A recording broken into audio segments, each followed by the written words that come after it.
तो आज है 1 जून और दो तीन प्रमुख खबरें आई हैं ईरान अमेरिका से जुड़ी हुई। देखिए, ईरान अमेरिका के बीच अब भी डेडलॉक बना हुआ है। बातचीत तो चल रही है लेकिन किसी नतीजे पर पहुंचा नहीं गया है। इसी वजह से कहा जा रहा है कि डेडलॉक अभी भी बरकरार है। नमस्कार, मैं हूं नीलू। आज इन्हीं दो तीन प्रमुख खबरों की बात की जाए करेंगे जो कि कल से लेकर आज तक आई है। पहली खबर की बात करें तो ईरान के इस्लामिक रिवोल्यूशनरी गार्ड कॉर्प्स यानी आईआरजीसी ने दावा किया है कि उसकी एरोस्पेस फोर्स ने एक ऐसे एयर बेस को निशाना बनाया है जिसका इस्तेमाल उसके मुताबिक सिरिक द्वीप पर एक टेलीकॉम टावर पर अमेरिका के हमले में किया गया था। उसने इस बेस की जगह के बारे में कोई जानकारी नहीं दी है, लेकिन ये घोषणा कुवैत की उस रिपोर्ट के तुरंत बाद आई जिसमें उसने बताया था कि उस पर मिसाइल और ड्रोन से हमला किया गया है। आपको बता दें कि ईरान ने पलटवार का दावा तब किया जब अमेरिकी सेंट्रल कमांड ने दक्षिणी ईरान के गोरुख शहर और केशम द्वीप पर स्थित ईरानी राडार और ड्रोन साइटों पर आत्मरक्षा में हवाई हमले किए गए थे। यानी मामला पुराना है लेकिन अब एक एक कर खुलकर ये बातें सामने आ रही है।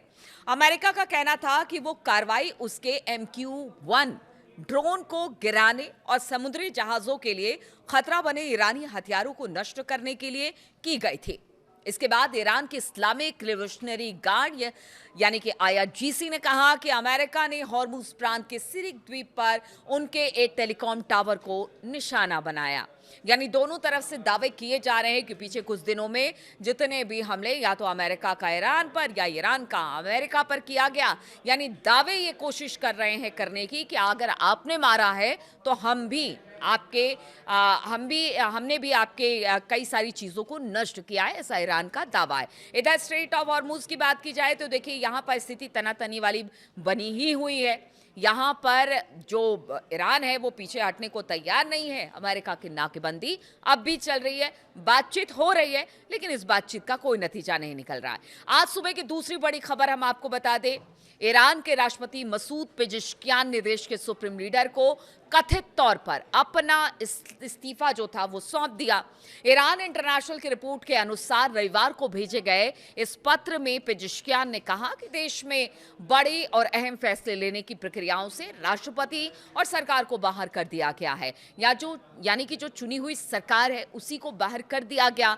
बातचीत हो रही है, लेकिन क्या बातचीत हो रही है? अगर ये कुछ बात करके आते हैं अमेरिका से या किसी तरह से मध्यस्थों से, तो उस बात को उतनी तवज्जो नहीं दी जा रही है और हर एक बड़े फैसले से बाहर कर दिया गया है, ऐसा राष्ट्रपति का कहना है। उन्होंने ये भी कहा कि इस्लामिक रिवोल्यूशनरी गार्ड कॉर्प्स यानी आईआरजीसी के कट्टरपंथी गुटों ने अहम मामलों पर नियंत्रण रख रखा है और यही वजह है कि उन्होंने मुज्तबा खामनई को अपना इस्तीफा जो है वो भेज दिया है। देखिए, पेजेश्कियान की बात की जाए, पेजेश्कियान ने कहा कि ऐसे हालात में वो सरकार चलाने और कानूनी जिम्मेदारियों को पूरा करने में असमर्थ है और वो कुछ नहीं कर सकते हैं और इस वजह से तुरंत पद छोड़ने का अनुरोध किया। अभी ये साफ नहीं है कि मुस्तफा खामनई ने राष्ट्रपति के इस्तीफे को लेकर क्या फैसला लिया है, लेकिन पत्र की बातें तेहरान में सत्ता के शीर्ष पर गहरे मतभेद की तरफ इशारा करती है।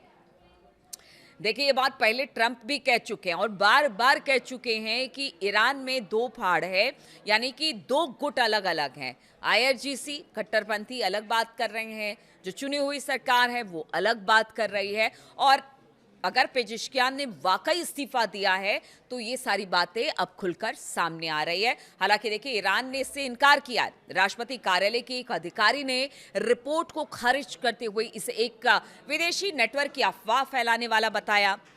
उन्होंने कहा कि ईरानी राष्ट्रपति के कार्यालय में संचार और सूचना प्रसार के उप प्रमुख सैयद मेहदी तबातबई ने कहा कि शोहरत के भूखे एक नौजवान के राष्ट्रपति के पदों के बारे में आधारहीन और विवादास्पद बयान को गंभीरता से नहीं लिया जाना चाहिए। उन्होंने सिरे से नकार दिया है कि पेजेश्कियान ने किसी तरह का इस्तीफा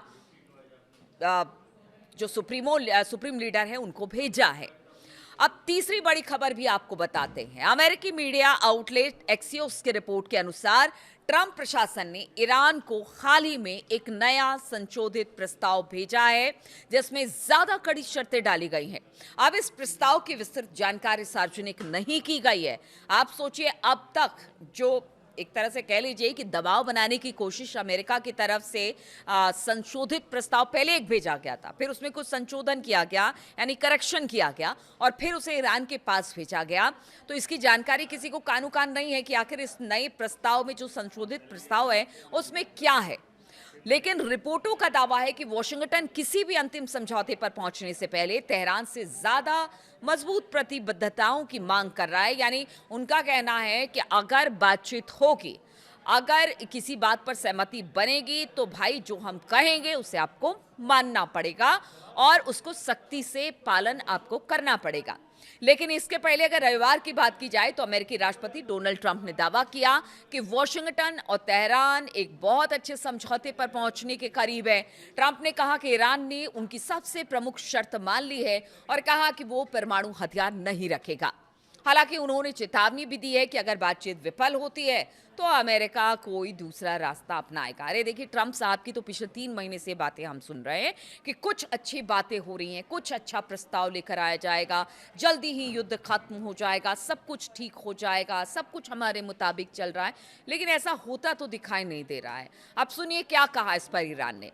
ईरान का कहना है कि वो ठोस गारंटी और पक्के नतीजों के बिना अमेरिका के साथ किसी भी समझौते को मंजूरी नहीं देंगे।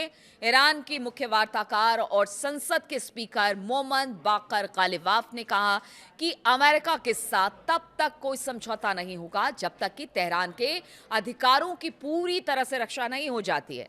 ये चेतावनी ऐसे समय में आई है जब महीनों से चले आ रहे संघर्ष को खत्म करने की कूटनीतिक कोशिशें जारी हैं, लेकिन कहीं ना कहीं इसमें डेडलॉक बना हुआ है और ये मामला फंसा हुआ है। अब ऐसे में ट्रंप कुछ कहते हैं, हमले भी हो रहे हैं, इधर अपनी अपनी बातों को लेकर गतिरोध बना हुआ है। अब आगे क्या होगा किसी को कुछ पता नहीं है, लेकिन दुनिया भर में जरूर गैस तेल की किल्लत होती दिखाई दे रही है और अब तो कई देशों की इकोनॉमी भी डगमगाने लगी है। कहा यह जा रहा है कि अगर ये लड़ाई 2-3 महीने और चली तो बहुत सारे मार्केट क्रैश हो जाएंगे, बहुत सारे देश की इकोनॉमी बिल्कुल डगमगा जाएगी और यहाँ से फिर वापस आना बड़ा मुश्किल होगा। तो ऐसे में महंगाई चारों तरफ चरम पर है, पूरी दुनिया भर में हाहाकार मचा हुआ है। लेकिन ये जो गतिरोध है ना ईरान अमेरिका के बीच, वो खत्म होने का नाम नहीं ले रहा है। बात ये हो रही है कि आपने हमला किया, हमने उससे बड़ा हमला किया, इस तरह के दावे भी हो रहे हैं। इस बीच में ईरान में जिस तरह से अगर पेजेश्कियान के इस्तीफे की बात की जाए वो खबर भी सामने आ गई। तो क्या हो रहा है किसी को कुछ पता नहीं है। बस ये है कि ट्रंप बीच बीच में आते हैं, कहते हैं बातचीत हो रही है, बहुत जल्द युद्ध खत्म हो जाएगा। ट्रंप की माने तो युद्ध पिछले 3 महीने से खत्म हो रहा है, लेकिन खत्म नहीं हो पा रहा है। इधर ईरान का कहना है कि अगर उनके हिसाब से डील नहीं हुई तो फिर वो युद्ध खत्म नहीं करेंगे। तो गतिरोध यहीं पर बना हुआ है। आगे क्या होगा इस पर लगातार मेरी नजर बनी रहेगी। बहुत बहुत शुक्रिया मेरे साथ इस वीडियो में शामिल होने के लिए।